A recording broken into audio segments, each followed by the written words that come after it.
ಈ ಬಾರಿ ಆದರೂ ಸಚಿವ ಸ್ಥಾನ ಸಿಗುತ್ತಾ ಅಂತ ಸಹೋದರಿಗೆ? ಈ ಬಾರಿ ಖಂಡಿತವಾಗಿ 100ಕ್ಕೆ 100 ಸಿಗತ್ತೆ ಅಂತೇಳಿ ಆಶಾದಾಯಕವಾಗಿ ನಾವೆಲ್ಲ ಕಾರ್ಯಕರ್ತರು, ನಮ್ಮ ಭದ್ರಾವತಿ ಜನತೆ ಎಲ್ಲರೂ ನಿರೀಕ್ಷೆಯಲ್ಲಿದ್ದೇವೆ. ಈಗಾಗಲೇ ಸಿದ್ದರಾಮಯ್ಯನವರು, ಡಿ ಕೆ ಶಿವಕುಮಾರ್ ಸಾಹೇಬರು ಎಲ್ಲರೂ ಮನವಿ ಮಾಡ್ಕೊಂಡಿದ್ದೀವಿ. ಅವರು ಕೂಡ ಕೊಡ್ತೀವಿ ಅನ್ನೋ ಒಂದು ಆಶ್ವಾಸನೆ ಕೊಟ್ಟಿದ್ದಾರೆ. ಹಾಗಾಗಿ ನಮಗೆ ನಮ್ಮ ಅಣ್ಣನವರಿಗೆ ಸಿಗತ್ತೆ ಅಂತೇಳಿ ನಾವು ಆಶಾದಾಯಕವಾಗಿ. ಬೇಳೂರು ಗೋಪಾಲಕೃಷ್ಣ ಸೇರಿದಂತೆ ಮಧು ಬಂಗಾರಪ್ಪ ಕೂಡ ರೇಸ್ನಲ್ಲಿದ್ದಾರೆ. ಅವರು ಕೂಡ ಅವರಿಗೆಲ್ಲ ಒಂದು ಟೈಮ್ ಕೊಟ್ಟಿದ್ದಾರೆ. ಈಗ ಅವರು ಈಗ 25-30 ಕಾಲದಿಂದ ಕಾಂಗ್ರೆಸ್ಸಲ್ಲಿ ಸಕ್ರಿಯವಾಗಿ ಒಬ್ಬ ಕಾಂಗ್ರೆಸ್ ಕಾರ್ಯಕರ್ತರಾಗಿ ಇವತ್ತು ಭದ್ರಾವತಿ ಶಿವಮೊಗ್ಗ ಜಿಲ್ಲೆಯಲ್ಲೇ ಎಲ್ಲೂ ಕೂಡ ಕಾಂಗ್ರೆಸ್ ಪಕ್ಷ ಬರದಲ್ಲೇ ಇರೋ ಸಂದರ್ಭದಲ್ಲೂ ಕೂಡ ನಾವು ಭದ್ರಾವತಿಯಲ್ಲಿ ನಮ್ಮ ಕಾಂಗ್ರೆಸ್ ಪಕ್ಷನ ಅಸ್ತಿತ್ವವನ್ನು ಉಳಿಸ್ಕೊಂಡು ಬಂದಿದ್ದೀವಿ. ಸೀನಿಯಾರಿಟಿ ಮೇಲಿದೆ. ಹಾಗಾಗಿ ಅದನ್ನೆಲ್ಲರನ್ನೂ ಕನ್ಸಿಡರ್ ಮಾಡಿ ಈ ಸರಿ ಡಿ ಕೆ ಸಂಗಮೇಶ್ವರ್ ಅವರಿಗೆ 100ಕ್ಕೆ 100 ಕೊಡ್ತಾರೆ ಅಂತೇಳಿ ನಮಗೆಲ್ಲ ಆಶಾದಾಯಕವಾಗಿ. ಇತಿಹಾಸದಲ್ಲಿ ಭದ್ರಾವತಿಯಲ್ಲಿ 7 ವಿಧಾನಸಭಾ ಕ್ಷೇತ್ರದಲ್ಲಿ 6 ವಿಧಾನಸಭಾ ಕ್ಷೇತ್ರಕ್ಕೆ ಮಂತ್ರಿ ಸ್ಥಾನ ಸಿಕ್ಕಿದೆ.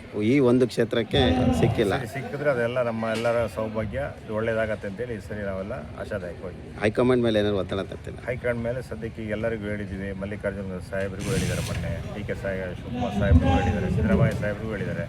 ಎಲ್ಲರೂ ಮಾಡ್ತೀವಿ ಅಂತ ಹೇಳಿದ್ದಾರೆ. ಏನಾಗುತ್ತೆ, ಕಾಂಗ್ರೆಸ್ನಲ್ಲಿ ಸ್ವಲ್ಪ ಎಲ್ಲ ಜಾತಿ ಆಧಾರಗಳು ಇವೆಲ್ಲವನ್ನು ಓಲೈಸಿ ಮತ್ತು ನೋಡಿ ಕೊಡಬೇಕಂತ ಇದೆ ನಮ್ಮ ಪಾರ್ಟಿಲಿ. ಅದು ಸಿದ್ಧಾಂತಗಳು ಇರೋದ್ರಿಂದ ಅವೆಲ್ಲವನ್ನು ನೋಡಿ ಕೊಡ್ತೀವಿ ಅಂತ ಹೇಳಿದ್ದಾರೆ. ಅದನ್ನು ನಾವು ಆಶಾದಾಯಕವಾಗಿ. ಒಂದು ವೇಳೆ ಸಿಗದೆ ಹೋದರೆ ಪ್ರತಿಭಟನೆ ಅಥವಾ ಏನಾರು ಹೈಕಮಾಂಡ್ ಮೇಲೆ ಅದು ಮುಂದೆ ಅದು ಪ್ರತಿಭಟನೆ ಎಲ್ಲ ಏನು ಮಾಡೋಂಥದ್ದು ಇದ್ದರೆ ಅದು ಮುಂದೆ ಆಲೋಚನೆ ಮಾಡ್ತೀವಿ. ಸದ್ಯದ ಮಟ್ಟಿಗೆ ಅದು ಯಾವುದೂ ಇಲ್ಲ. ಕಾಂಗ್ರೆಸ್ ಪಕ್ಷದಲ್ಲೇ ಗೆದ್ದು 4ನೇ ಸಲ MLA ಆಗಿದ್ದಾರೆ. ಮಾನ್ಯ ಡಿ ಕೆ ಶಿವಕುಮಾರ್ ಅವರು ಹಾಗೂ ಮಾಜಿ ಮುಖ್ಯಮಂತ್ರಿಯಾದ ಸಿದ್ದರಾಮಯ್ಯನವರು ಇಬ್ಬರೂ ಸೇರಿ ಮತ್ತು ರಾಷ್ಟ್ರೀಯ ಸಮಿತಿ ಸೇರಿ ಒತ್ತಡ, ನಮ್ಮದು ಮಂತ್ರಿ ಕೊಡಲೇಬೇಕು ಅನ್ನೋ ಒತ್ತಡ ಭದ್ರಾವತಿ ನಾಗರಿಕರು. ಪ್ರತಿಭಟನೆ ಏನಾದ್ರು ಮಾಡ್ತೀರಾ? ಅವ್ರಿಗೆ ಏನಾರು ಹೈಕಮಾಂಡ್ ಕೊಡಲಿಲ್ಲ? ಪ್ರತಿಭಟನೆ ಕೊಡಲಿಲ್ಲ ಅಂದರೆ ಪ್ರತಿಭಟನೆ ಸ್ಟಾರ್ಟ್ ಮಾಡೋದೇನೆ ಇಡೀ ತಾಲ್ಲೂಕು ಲೆವೆಲಲ್ಲಿ, ಜಿಲ್ಲಾ ಮಟ್ಟದಲ್ಲಿ. ಯಾಕೆಂದರೆ ಇಡೀ ಶಿವಮೊಗ್ಗ ಜಿಲ್ಲೆ ಒಳಗೆ ಜಿಲ್ಲಾ ಮಟ್ಟದಲ್ಲಿ ಮನೆ ಕುಟುಂಬ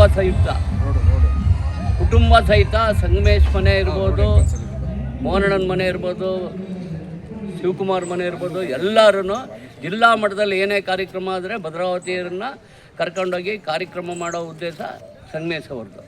ಹಂಗಾಗಿ ರಾಜ್ಯದಲ್ಲಿ ಟೋಟಲ್ಲಿ 4ನೇ ಬಾರಿ ಗೆದ್ದಿರೋರು ಕಮ್ಮಿ ಇದ್ದಾರೆ.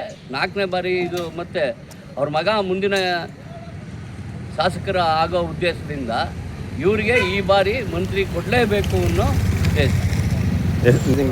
ನಾನು ರಾಜ್ಯ ಸಂಘಟನಾ ಕಾರ್ಯದರ್ಶಿ, ನ್ಯಾಯಬೆಲೆಂಡಿಗೆ ರಾಜ್ಯದ ಪಡಿತರ ವಿತರಕರಿಗೆ ಸಂಘಟನಾ ಕಾರ್ಯದರ್ಶಿ. ಕಳೆದ ಸಂಗಮೇಶ್ ಯಾವಾಗ ಕಾಂಗ್ರೆಸ್ ಸೇರಿದ್ದಾರೆ ಅವತ್ತು ನಾನು ಜೊತೆಲಿ ಕಾಂಗ್ರೆಸ್ಸಲ್ಲಿ ಇದ್ದೀನಿ. ಹೆಸರು ಹೇಳಿ ಸರ್, ಹೇಳಿ.